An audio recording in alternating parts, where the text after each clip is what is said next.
सर्वांना क्रांतिकारी जय लवजी, जय अण्णाभाऊ, जय शिवराय, जय भीम।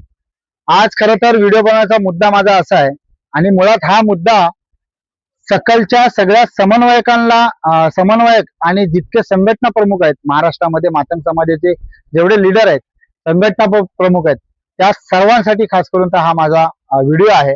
आणि मला असं वाटते की आपण हा विषय माझा शेवटपर्यंत ऐकाल आणि त्या बाबतीमध्ये तुम्ही कमेंट करून सुद्धा सांगाल की मी जे बोलतोय ते योग्य आहे का अयोग्य आहे। कारण ही एक चर्चा आहे, तर असं वाटलं कुठेतरी की या विषयावरती आपण बोललं पाहिजे, म्हणून मी बोलतोय। आता विषयाला सुरुवात घेतो। श्री मंदाकृष्ण मादिगा साहेबांना कुठेतरी ह्या वर्गीकरणाच्या विषयामध्ये आधीमध्ये ज्या वेळेला आंदोलन झाले त्या वेळेला आले, पण ज्या पद्धतीने त्यांना या महाराष्ट्रामध्ये आपण आणलं पाहिजे किंवा बोलवलं पाहिजे त्या पद्धतीने आपण बोलवलं नाही। एक राष्ट्रीय नेता म्हणून, मातंग समाजाचा म्हणून आपण त्यांचा स्वीकार केला पाहिजे आणि त्यांच्या नेतृत्वाखाली मला वाटते कुठेतरी आपण हे जे आंदोलन आहे, येणारं पुढचं आंदोलन हे घेणं गरजेचं आहे, खास करून त्या वर्गीकरणाच्या अंमलबजावणीसाठी। मुळात त्याचं कारणच असं आहे, आतापर्यंत आपण अनेक आंदोलनं केली, कुठेतरी यश मिळालं आपल्याला, नाही असं नाही। आणि त्यांनी आंदोलन घेतलं म्हणून त्यांना श्रेय मिळणार आहे अशातला भाग नाही। महाराष्ट्रातले जितके नेते मंडळी आहेत त्यांना ते श्रेय मिळणार आहे, पण एक राष्ट्रीय नेता म्हणून आपल्याला कोणतरी पाहिजे लो। आज तुम्ही बघू शकता त्यांच्यासोबत किती लोक आहेत, किती मोठे मोठे लीडर आहेत, नेते आहेत। आमच्यासोबत कोण आहेत? आमच्यासोबत आहेत ना आमच्या हक्काचे आजी माजी आमदार आहेत, पण ज्याचा आवाज केंद्रापर्यंत जातो असा नेता, असा लीडर हा आपल्याला गरजेचा आहे। हे मला एक माझी हात जोडून विनंती आहे की ज्यांचा आवाज केंद्रापर्यंत जातोय ना, आणि त्यांनी त्यांच्या राज्यामध्ये केलंय ना उपवर्गीकरण, त्यांनी त्यांच्या राज्यामध्ये केलंय, गेले 40 वर्ष झाले त्यांनी तो लढा दिला, आपण पाहिला तो लढा, सुप्रीम कोर्टापासून त्यांनी तो लढा दिला। आणि तो लढा देत असताना कुठेतरी मला असं बोलायचं आहे, त्यांना जो अनुभव आहे तो अनुभव आपल्याला अजून नाहीये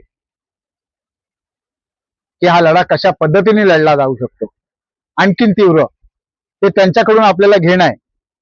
म्हणून माझी सगळ्या संघटना प्रमुखांना, जितके महाराष्ट्रातले सकल मातंग समाजाचे समन्वयक आहे, त्यांना विनंती आहे की एकदा आपण सर्वांनी एकत्र येऊन त्यांच्यासोबत एक तर चर्चा तरी करावी, किंवा तिथे जाऊन त्यांना त्या विषयाचं निमंत्रण किंवा आमंत्रणचा विषय नाही, मुळात त्यांना घेऊन येऊन त्या विषयाला खांद्याला खांदा लावून मला वाटतं एकत्रपणाने आपण महाराष्ट्रामध्ये हा विषय करणं गरजेचं आहे।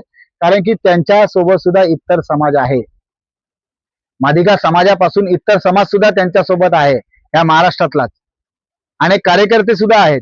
एक ताकद वाढू शकते आणि न्याय हा घेऊनच तो माणूस या महाराष्ट्रातून जाईल किंवा न्याय देऊनच या महाराष्ट्रातून जाईल। मला असं वाटते की आपण हे करणं गरजेचं आहे।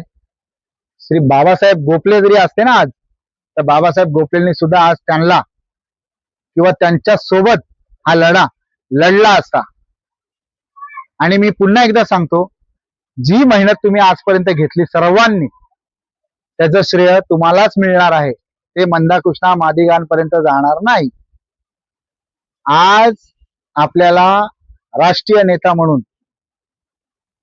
लक्षात घ्या काय बोलतोय, राष्ट्रीय नेता म्हणून आपल्याला कोणतरी पाहिजे, आपल्याला राष्ट्रीय नेता म्हणून कोणतरी पाहिजे, तर कोणतरी फक्त एकच, पद्मश्री मंदाकृष्ण मादिगा साहेबच आपल्याला स्वीकारावं लागणार आहेत।